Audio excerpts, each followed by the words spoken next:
Ternyata ketika kita tanyakan kepada mereka yang senang motor touring atau solo touring mungkin, apa sih sesungguhnya yang melatar belakanginya sehingga mau melakukan solo motor touring lintas kampung, lintas kota, kabupaten, provinsi, bahkan lintas pulau.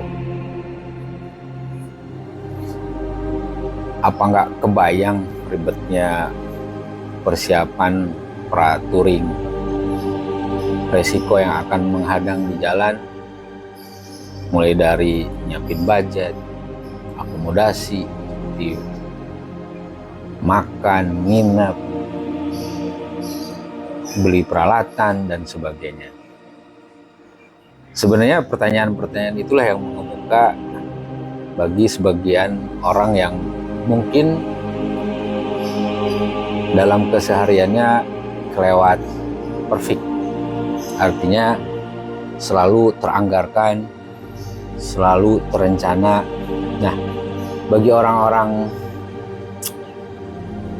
yang suka motor touring tepatnya, mungkin sebagian ada yang tipenya seperti itu, tapi ada juga yang tipenya memang persiapannya ya nggak usah perfect amat, yang penting lakonin dulu, jalan dulu, nanti di tengah jalan juga ada custom yang bisa menyesuaikan.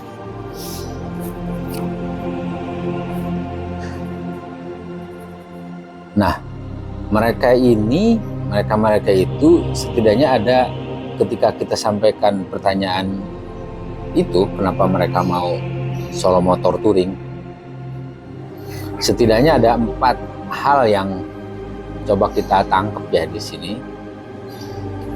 Yang pertama itu adalah soal kemandirian dan ketangguhan. Malum katanya, para petualang itu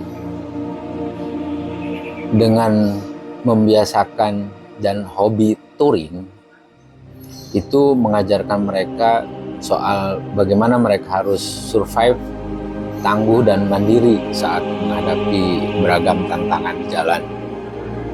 Nggak kebayang mungkin di jalan itu tantangannya bisa variatif, mulai dari kempes ban, hujan yang nggak tentu, kemudian tantangan dengan masyarakat lokal mungkin saat istirahat, atau mungkin ketika lagi melaju di jalan tiba-tiba ada kebo lewat dan sebagainya.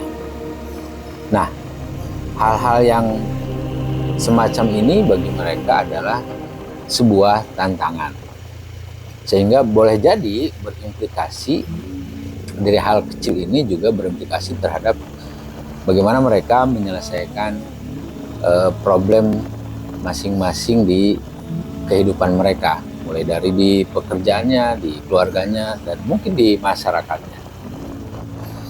Itu yang pertama. Yang kedua, kalau kita tangkap dari mereka-mereka yang sering touring, hal yang keduanya adalah keindahan alam Indonesia yang konon katanya sangat luar biasa. Jadi kalau selama ini yang bisa kita potret itu yang hari-hari yang bisa kita lewatin dalam ukuran jarak dekat, ternyata ketika mereka masuk ke pelosok-pelosok dari tiap daerah itu sangat menyuguhkan beragam keindahan yang luar biasa. Mungkin aja keindahan itu bisa kita tangkap lewat gambar, lewat YouTube atau lewat Google. Tapi dengan melihat sendiri langsung itu membuat mereka tuh takjub, yang membuatnya kadang kepengen lagi untuk berikutnya melakukan touring. Dan ketiga adalah ragam dan serba-serbi kebiasaan adat masyarakat di tiap daerah yang dikunjungin. Karena pengalaman mereka membuktikan ketika mereka berkunjung atau sampai di satu tempat, Mereka disuguhi, bahkan diajak untuk istirahat, menginap, dan sebagainya. Dan itulah yang membuat mereka kangen dan begitu ramahnya orang-orang daerah yang mereka kunjungi. Dan yang keempat adalah soal kuliner pastinya. Tiap daerah ini menyuguhkan makanan dan punya khas masing-masing yang saat mereka touring itu mereka bisa mencicipinya. Dan ini juga salah satu faktor kenapa mereka mau bolak-balik touring ke daerah-daerah yang mungkin terpencil. Jadi yuk kita touring atau tetap mau jadi kaum rebahan?